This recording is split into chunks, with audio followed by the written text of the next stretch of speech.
Security is 2% tools, 3% skills, 5% talent, 90% organizational drama. The reality is that most of the time doing security is Where do we actually begin with people? For example, startups who are just starting their journey of becoming an enterprise to a large scale organization. Where do we actually begin when we see that there are issues where, you need to first not just have the awareness, but also look at how do you create that acceptance for security? first thing you have to do is figure out a way to talk to people that where it matters to them in some way. So that just sounds like work, but it doesn't explain why. Coming back to the metrics part, are there specific ways in which we can define metrics which makes it much more effective to run these programs? To figure out the right metric frameworks and KPIs for organizations to actually achieve the results that they wanted. My favorite example, common metric is like number of incidents per month. Very common metric. Because along that attack path, we have multiple opportunities to do something, to detect something, to block something. Yeah, I mean, whenever I hear that, I'm like, yeah, this is a lot of hard work attacking. Like you are actually knocking on maybe 10, 20 different doors to get one of it opened. How do we incentivize these teams that whenever they're thinking of, for example, data, they're thinking of code, they're thinking of all the assets that they're working with, they do think of security? I say the word gamification because that's usually comes with a whole series of things. But having said that, I am a big proponent of celebrating successes. I think that is really important so that people feel recognized, that if they put a lot of work into it, where I still struggle.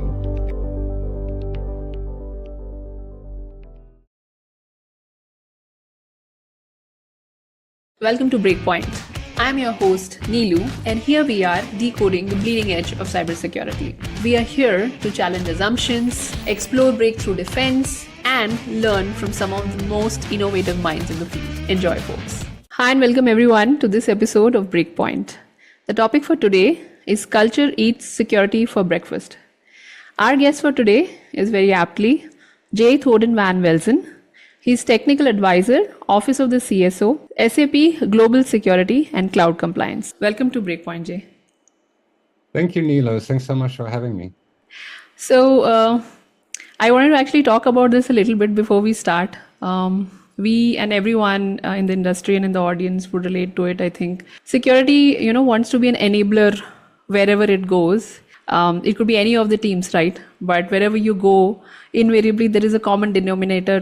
There is a lot of friction that we get from people, whichever roles they are, right? And it's very easy to talk about it, the people aspect of security, which is so profound and I think so ubiquitous in every organization. But it's very difficult to achieve it fully and in the true sense. And I think you will be shedding a lot of light on that today. It is subtle, but it's very, very powerful because we have seen the capability and potential of what people can do once they understand security and the requirements very well. I generally tend to call it not the eighth or the nth layer of security, but it is the final layer of security in many, many ways. What do you think about that? First of all, I would say that I think we have to understand that we chose our profession to be in security. Other people didn't do that, right? Yeah. And we're rolled into security for a variety of reasons, often because we didn't like people that much, or we only liked people of a particular kind. Maybe we're a bit shy, maybe we weren't the most popular in school. And that means that our motivations are very different quite often than those that we're trying to convince that security is an important thing. And if you don't care about security or it's not part of your main thinking, right, then it's very difficult to care. And it can be very frustrating for you who care a lot about security, that why are these people not listening to me? Now, it's probably because the way you talk to people doesn't relate. And security is, for many of the people that we're trying to help and enable, it's just another extra thing to do. Yeah, So yeah. you have to find ways to engage people and then ultimately change behavior. And changing behavior is really the most important thing, right? Like you have the title of the show. The one that I often use is culture eats strategy for breakfast, it eats execution for lunch, right? I mean, Silicon Valley and execution is much more important than anything else because that is ultimately when things get done, right? And if you don't end up baking security into the day-to-day work where it's a normal thing, it's really difficult to get that to change, right? Think of trying to make people wear their company badges visibly. Hmm. How many places do you see where people literally just have it on a lanyard, on the neck, clearly visible? Just it kind of looks dorky, right?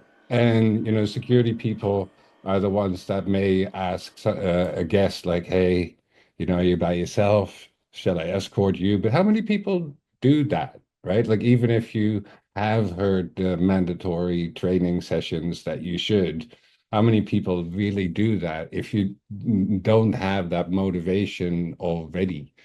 And I think that is the really difficult bridge to cross, right? Because how do you not just get people to care about something they don't necessarily care about, but actually gives them more work to do when everybody else has already got 100 things to do? Yeah, I think motivation is a key aspect. I think even within security or whenever we're playing any role, there's already a handful and a lot to do in the primary task for the day, and then security comes in banging the door. So I wanted to start from the very beginning on this the cultural aspect of security and the cultural acceptance in a way. So let's maybe just start with the acceptance part.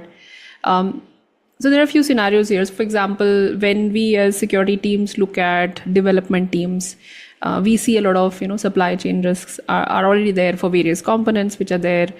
When you look at cloud, you see multiple misconfigurations, many defaults that are lying or opening up the network in one place or another. You have, like you mentioned, maybe in physical security, you look at desktops, and I've been in multiple physical security engagements. I've seen desktops being left unattended, sometimes of course with a little bit of password here and there. So that's not an uncommon sight. And what that tells us is it's a systemic issue. Generally, for large part of many organizations, it is a systemic issue. So where do we actually begin with people? And if you could say a little bit about, for example, startups who are just starting their journey of becoming an enterprise to a large scale organization, where do we actually begin when we see that there are issues where you need to first not just have the awareness, but also look at how do you create that acceptance for security? The first thing you have to do is figure out a way to talk to people that where it matters to them in some way. Now that what that is will vary across organization sizes and organizational structure. So like the answer for a startup will be very different than what it is for, say, 100-year-old family-run company or a publicly traded one. But the first thing that I think is important is most of the time people only see one part of a larger whole. Maybe not at the very top of the organization where they need to have that overview. But if you're in a developer team or if you're, working in a office role under a manager, then you just get things cascade down to you that says like, lock your desktop or, take care of the open source dependencies that you bring in. So that just sounds like work, but it doesn't explain why. Right. So even if Yeah. you can explain the risk, it's like, okay, the risk, but these risks are not necessarily that concrete to you, right? Like compliance often gets a bit of a bad rap in security. And I always say, like, fine, but compliance is how security gets funded. But what also is it's a really good communication device. If you sell your product to regulated industries or you're in healthcare or anything that requires you to do something by law or regulation, because then it becomes a market access thing, right? So I've had executives ultimately don't particularly care about security risk, but if you tell them like, would you like to sell your product in this particular market or not? Suddenly it becomes something that matters to them, right? And that is the trick, to find sort of that thing that makes it click in somebody's mind of why that particular security thing is important. I'm Dutch, we're very headstrong. And if you don't tell us why we need to do certain thing, we start to get rebellious. And I think ultimately many people are like that. If you just give you a rule, but you don't explain why, like why there's a big barrier in front of this thing. Yeah, because if it's too low, you might fall over and there's a bear right there, right? And it would be life threatening. Like explaining why you're asking things to do people to do certain things, I think helps a lot more to at least begin that basis of motivating people into a behavioral change. Yeah, I think I totally relate to it with respect to, I think most of the changes that we propose is a part of security, whether it is for the development teams or other supporting functions and other teams. We're looking at explaining the why actually helps them align in a way to the larger thinking and goal of the organization. But I think the other point that you mentioned, which is aligning this to the business, or the smarter ways to call out this is a part of the business itself, right? So business requirement, so being able to meet the regulatory requirement in a way also aligns with the business goals, because now you want to sell, now you can quantify if there are penalties, you can talk about that and things like that, right? But it So also has a flip side, because you also have to be careful that you know what your place is in the organizational hierarchy of priorities, right? Like we can in security sometimes be very absolutist about certain security risks, right? And articulate it and come out with even a euro or dollar amount of to try to articulate that. But meanwhile, the business executive are dealing with enterprise business risks that are 10 times larger, and then maybe you don't really register on yeah. that scale, right? So we have to be very careful to ask for the things that you really need to do, whereas sort of we have to be perfect is kind of a disease almost in security, and you can ask for so much that you can get the organization to turn against you, because ultimately, that there's that joke about, the secure computer is the one in the dark room locked, Yes. no keyboard, no screen, and we laugh about it. But the reality is that many of us in security actually act that way in a day-to-day engagement with security, with developers, with business people, with regular employees, and expect people to be perfect rather than to understand that they never will be, and that already a good effort is a layer of defense. Yeah, and I have seen that many times. I think also because is born out of an approach to isolating yourself in security. Particularly with my experience having worked with developers, so when I was into assessments and I would do assessments and sit down with them, look at the code and tell them, yeah, here is the fix, or this is how we fix it. When you move into the remediation side and work alongside the teams, it becomes much easier to empathize and be practical about what do we really need to prioritize. I remember the few initial times when I just started dependency checking, and then there'll be hundreds, and in larger projects, thousands of issues. That's when it really challenges you to think out of the box, think what's really important for the teams. And I think this is a very small example, but at an enterprise scale, it would mean prioritization needs to be Absolutely, but there's a very second important. to it, because totally agree. Prioritize, figure out what's most important so that you can get the most effectiveness out of the effort that a developer team puts in, right? This is, let's say you get 100 developer points, right? Like pick the ones that have the most impact.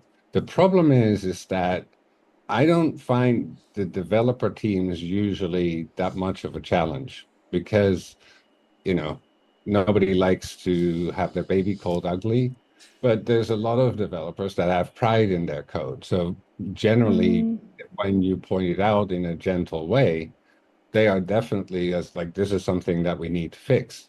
But now comes sprint planning.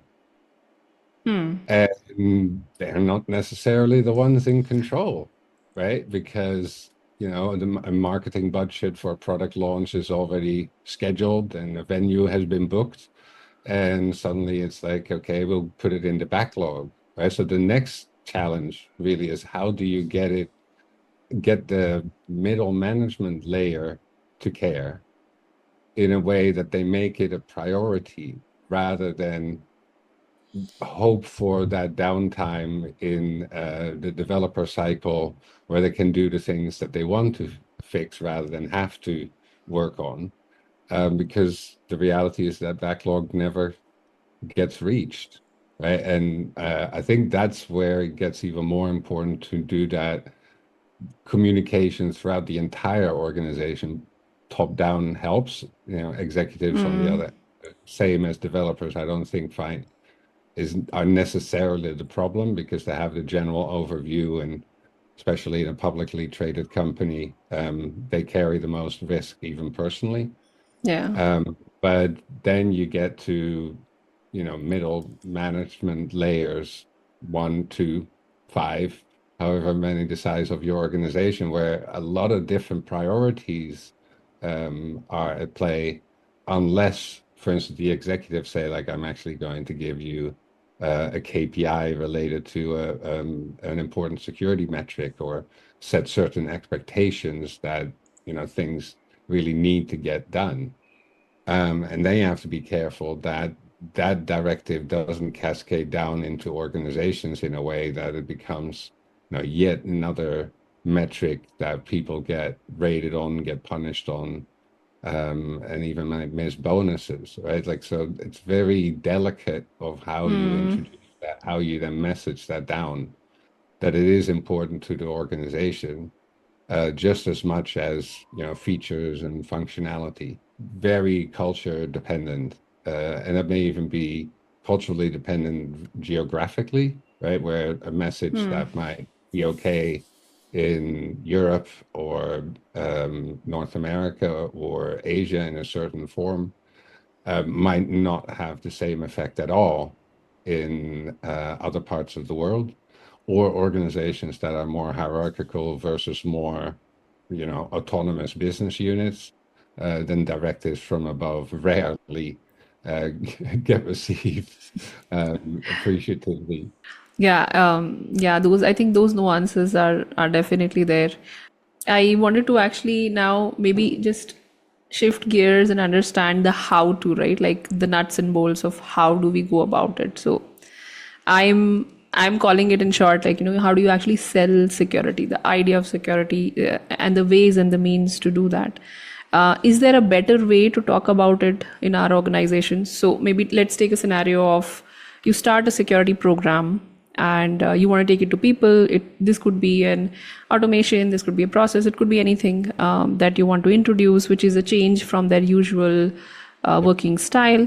Now, what aspects of this program you think we should actually talk about, like who's the right audience to go to first, or the aspects to emphasize for the security program? Like, how do we convince people to not just adopt the security technology product, or for example, the compliance framework standard, or implement it also? So I assume from the question for the moment that, say, the chief security officer is already on board, has the support Yeah. of an executive board, so you're ready to go. Maybe a tool has been deployed and Yeah, implemented let's and take that ready example. Yeah.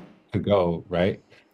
The first thing, like at least at SAP, we try to do these things through central services so that there's someone to operate that can be different in different organizations, or depending on the tool where like the teams themselves need to operate it. But the very first thing that I recommend and we've done is you start with an office hours as frequently as people can bear. I remember doing that years ago for cloud security, CSPM, Okay. and the first 3 weeks nobody showed, Oh, and wow. then the first couple of people started to come, right? And in the meantime, there have been announcements and emails and stuff like that. But I get several hundred emails a day potentially, and a good portion of that are organizational announcements of something going live, something happening.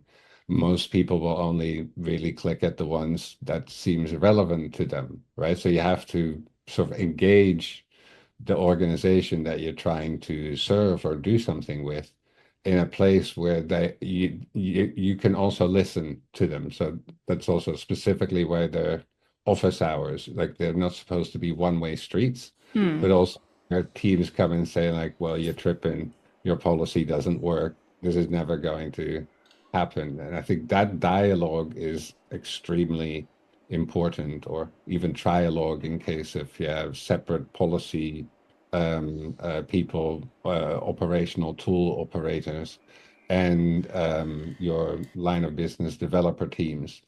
Because especially if you're a large organization, we have something like 20 business units, and a lot of that covers several products, some of them homegrown, some of them acquired. So there's a wide variety of technology stacks. And I think Hmm. in any large organization where Yeah. they've been left on their own, that's not that unusual. But what that means is that your ideal policy may not be workable for one or two or three of these teams, right? Because of the technology stack that they're using or the size of the team that they're using. Um, Enterprise vulnerability management is a really good example. Like our largest business units are very, very highly automated. So, and a lot of the solutions are deployed single tenant. So if you need to make a change, right? That can go through the development cycle, through the deployment pipeline, and suddenly, you deployed over 10,000 landscapes. Now 10,000 alerts are gone. Awesome. But what if you're a team of three with an Hmm. internal tool, and one is a project manager, the other is the product owner, and there's really only one developer. Now Not suddenly there's uncommon. Yeah. vulnerabilities. How quickly do you think that's going to get fixed? Right. So it's really important that you understand like the conditions that teams are in, and as a result, potentially even adjust your approach where, you know, especially if you're a large tech company, it's a bit easier to set up a security engineering team where maybe the large ones go like, look, we already got it running. If you want to have a look that it works okay, fine, but scan our stuff, it's okay. But there's also all these smaller teams that maybe need some, help with setting up a CI/CD pipeline connected into security tooling. We do a lot of work with secure by default cloud accounts where we change on an organizational level some of the policies that are applied so that certain things just can't happen, right? That helps protect especially teams that don't have a lot of experience in the cloud or are learning a new technology, because you prevent, that default VPC immediately opening everything up to the internet. So that is a real challenge of both how do you figure out that dialogue, feel ready to change your policy to make it more practical. There's a constant debate going on inside of SAP of should we have more policies to try to reach, better results, or should we have fewer policies that are achievable and everybody can follow, and then maybe add to it later rather than, start with a very high standard. So that negotiation with teams is really important, especially if you start to tie metrics to that potentially could be seen as yet another punishment or yet Yeah. another thing that people could be rated on for their performance. Yeah. Actually, talking of metrics, I was also thinking with respect to, for example, the program example that we took. Many times, defining security metrics, which are pertaining to the target teams where you're rolling it out, can be helpful? Like, is there a more effective way of defining these metrics, tracking these metrics, so that the behavior gets ingrained and the mindset gets ingrained into the teams? So when it is about just having a tool, I think that's a little more straightforward.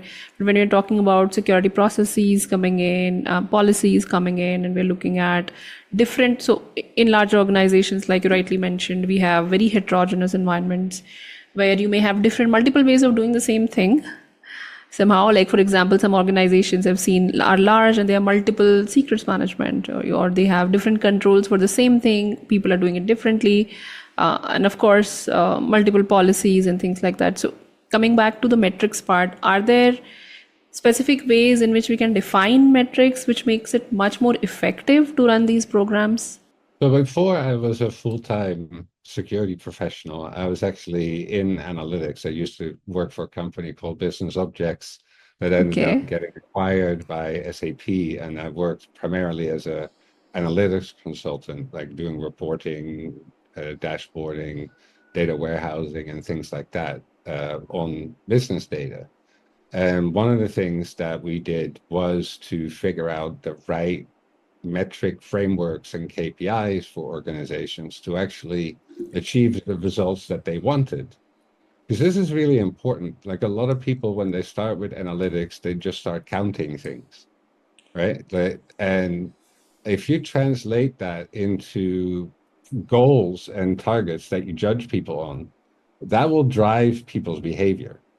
So it's extremely important that you pick the right metrics. Like the joke was always with um, uh, sales compensation plans, right? Where you say like, oh, I want to discount this because I want to promote this product, and suddenly you sell like 100,000 of them because it got slipped into a bomb to get the discount, and suddenly you have a whole bunch of shelfware that you didn't know, or for a variety of reasons, like salespeople are coin operated.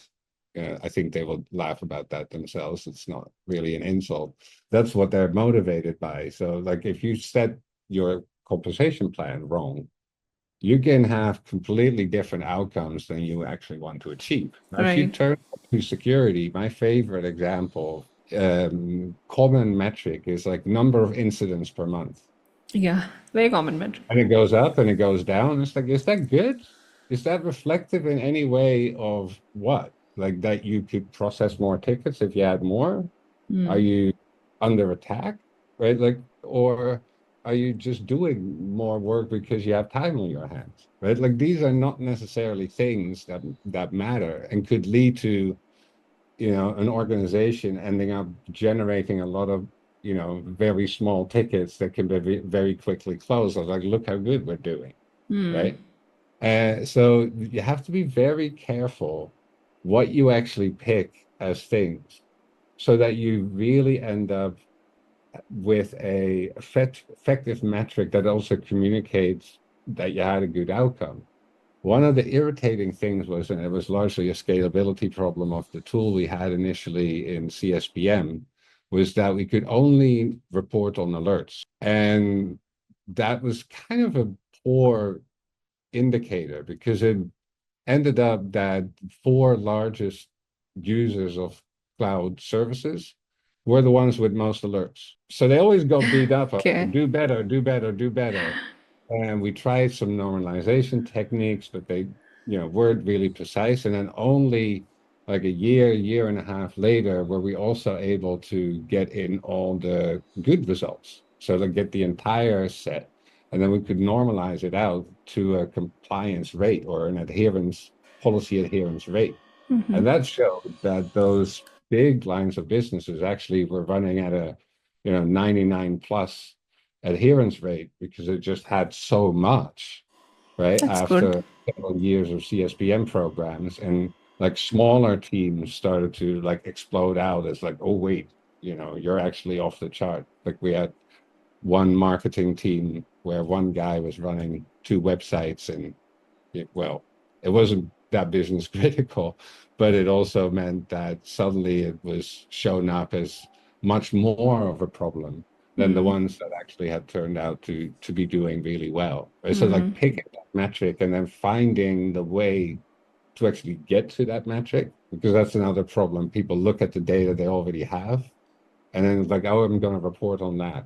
Well, okay, easy, but that may end you into wrong outcomes, especially because it's very easy to count things. Right. But then figuring out like how can we actually normalize that in a way that it makes sense and provides real answers, like how secure is my cloud landscape? Okay, policy adherence this much percent is much more indicative, like then we have 20,000 alerts in the landscape. Hmm. Okay, is that bad? Should that be 5,000? Should that be zero? Right? Like you have to be very smart on how that is ultimately measured to get an outcome that you want rather than chase ghosts. Yeah, and so I think this is a fantastic example of, how do you juxtapose your outcomes that you're getting from tools and actually align it to the business goal, the business risk, the real business risk that there may or may not be because of these issues that we see. And it also actually takes us away from the usual obsession with coverage, like, how many places you have your tools, how many vulnerabilities you have, how many incidents you have. There is often one needs to understand these practical aspects and their business, of course, their teams, and how they operate to understand what is the real risk that they have. But I'm, while you I'm were a big I'm a big fan of sort of this Swiss cheese model of defense in depth because like trying to be perfect is impossible, right? yeah, Like doing 90% is doable. Getting to 95, 99 is harder, but that last 1% much is kill you and kill your yeah. organization, right? It's So it like might be an when is it overkill as well. enough? Yeah.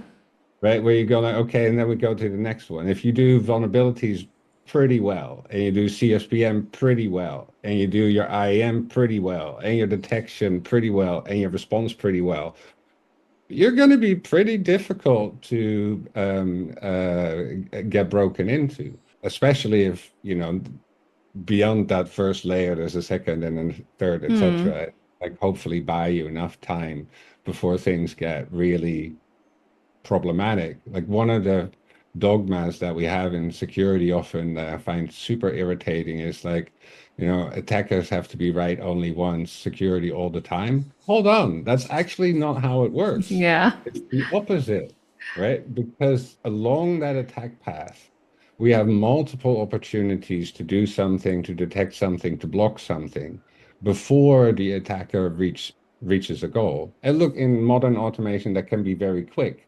But there's all these places in between where we have an opportunity to either intervene, block, and otherwise, whereas that attacker has to be exactly right for that entire chain.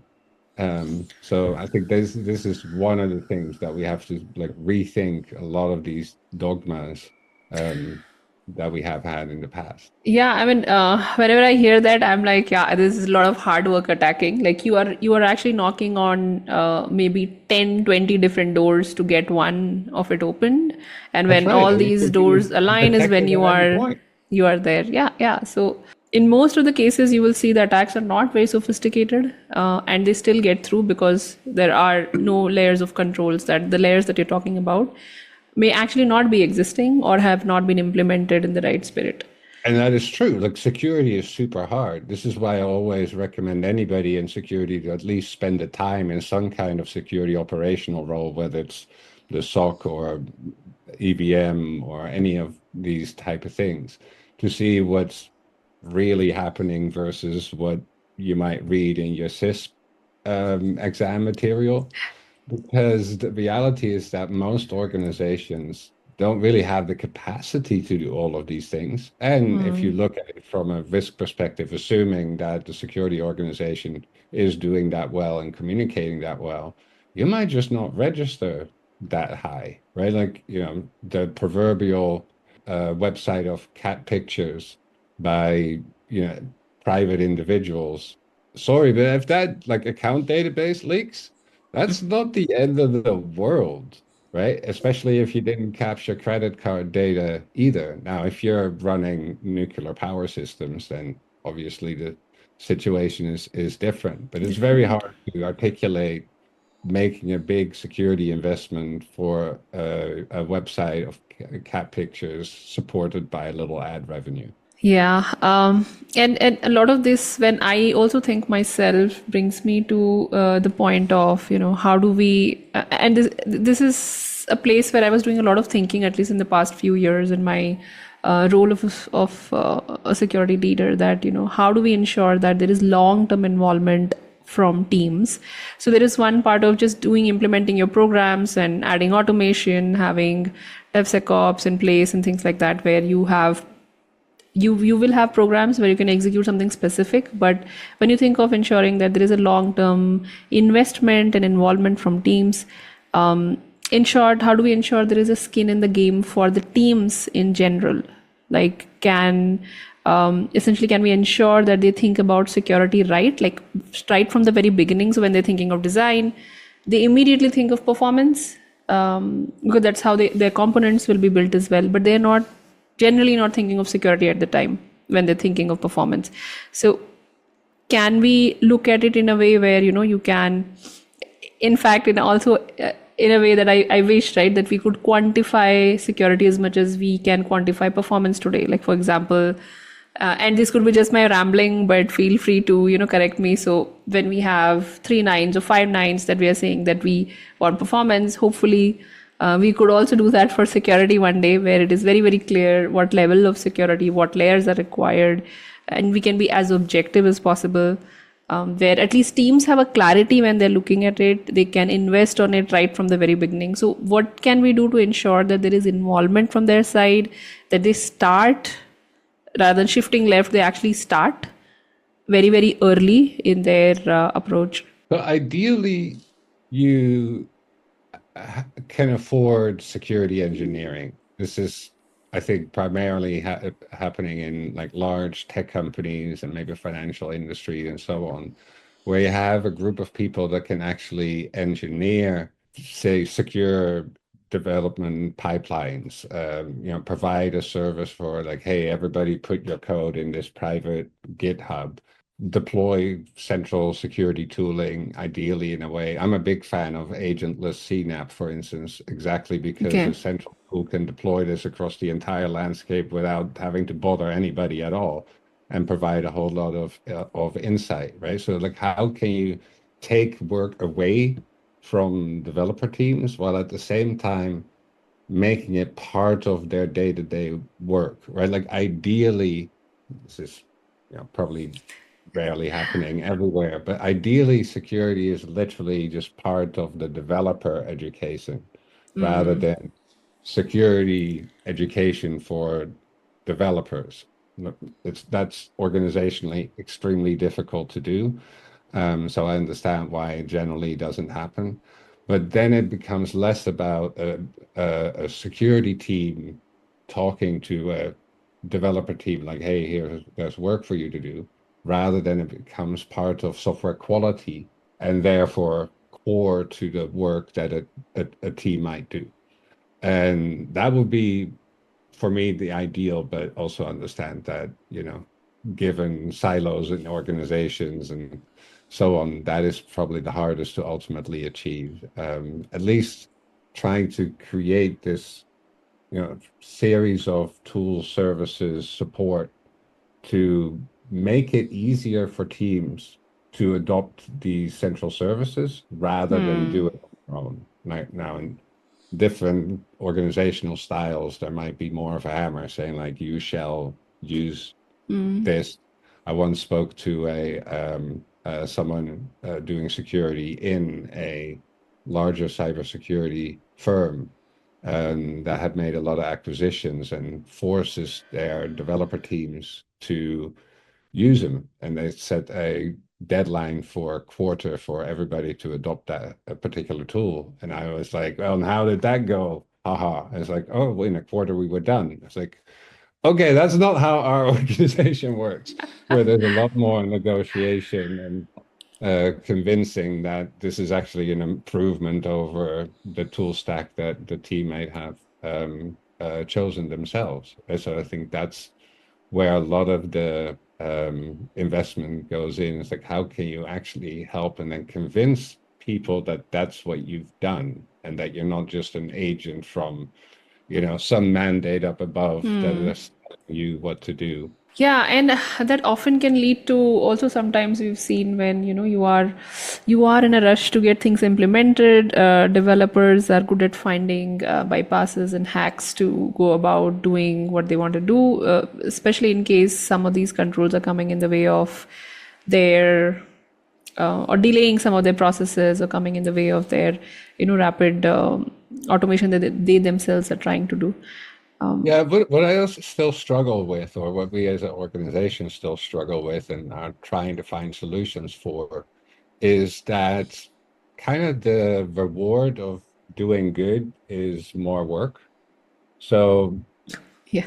say you have gotten a bunch of uplift programs completed, and now EVM is good, CSPM is good, IAM is looking good, like security risk management looking good, like a bunch of their areas are looking good. Then you come to the next topic, and then okay, here's yet another tool, here's yet another source of alerts, here's yet another thing that you're piling on top of stuff. One of the things that we're trying to figure out now is how to extend some of these guardrails that prevent certain bad behavior from happening in the first place. Like our CSPM success, for instance, a lot of that relies on these organizationally implemented guardrails so that certain things are simply already done There, and yeah.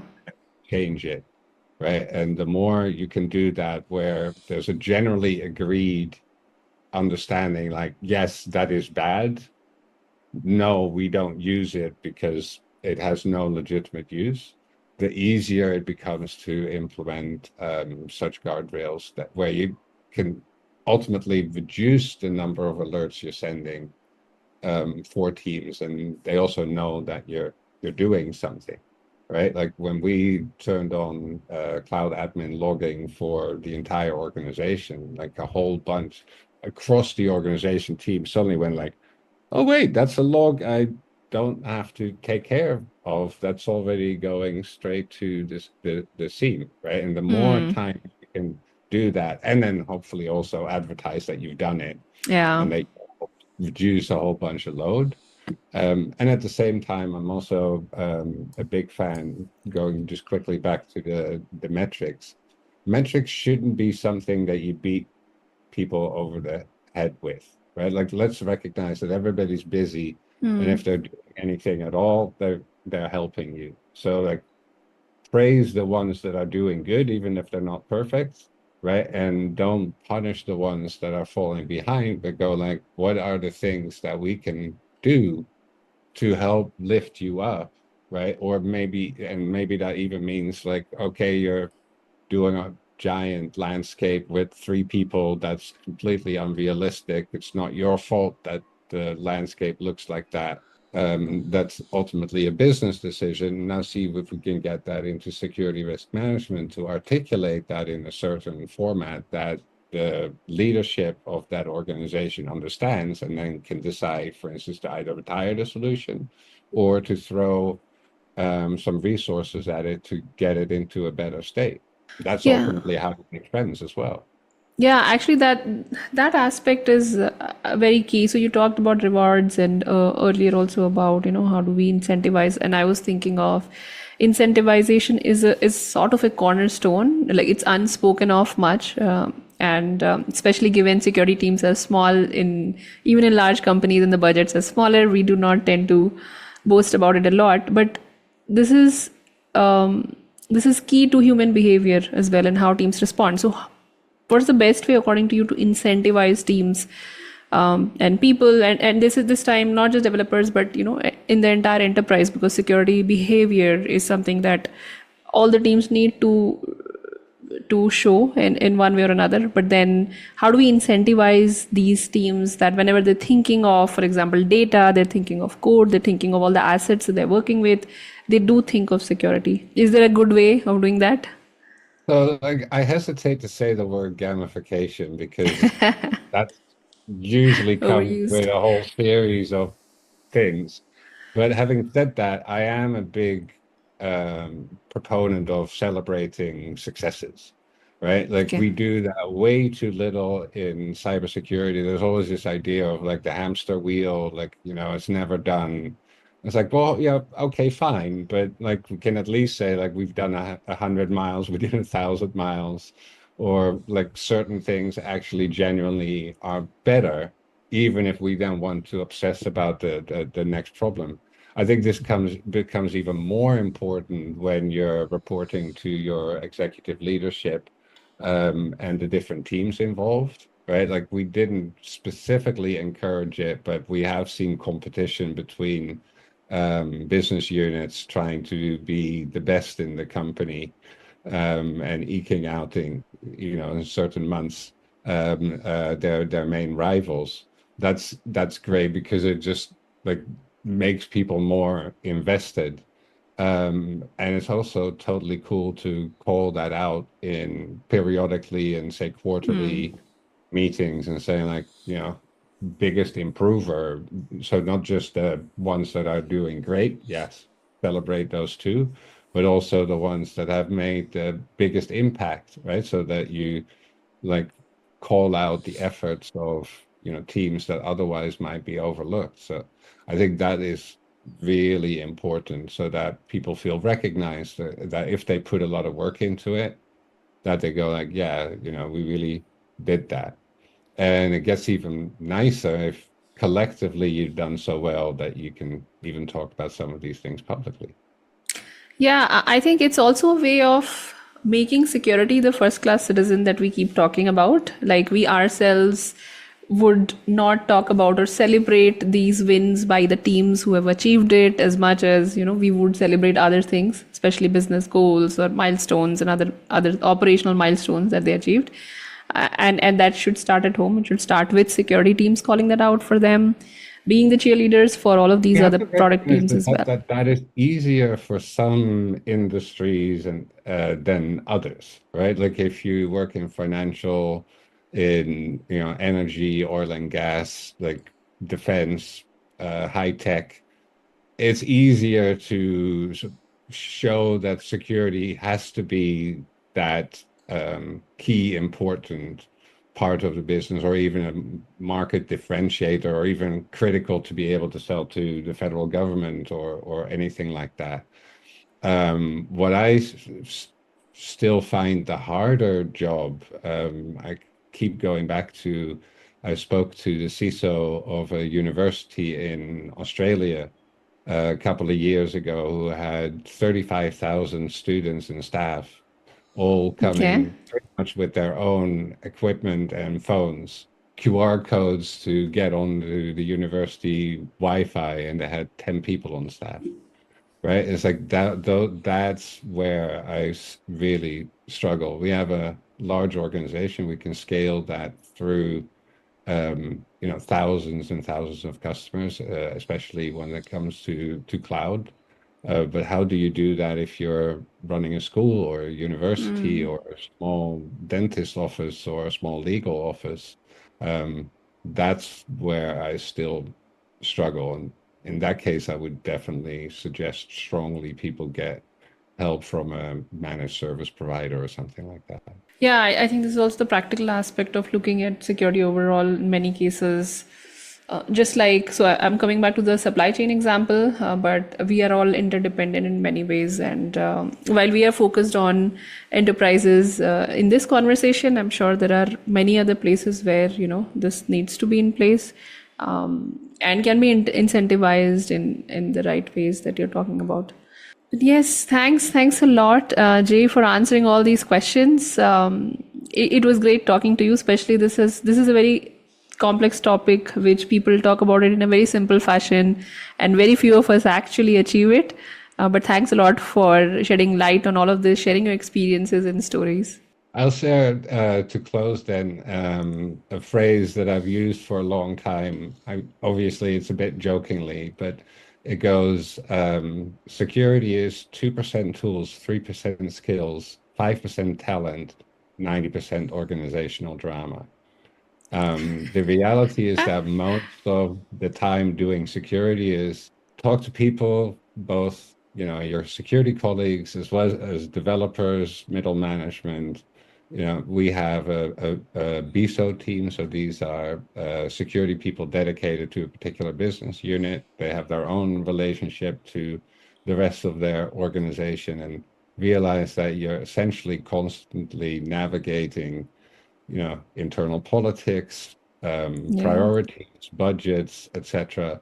And those are ultimately the parameters that we operate in, right? So we often tend to focus on, you know, process and technology, but without people, there is no security at all. Yeah, and very well put. And with that, I'll mark the end of the episode. Thanks a lot for joining us in this episode today, Jay. Thank you so much, Neelam. It was great. Thanks everyone for joining us for this episode. We'll see you in the next episode. Until then, bye bye.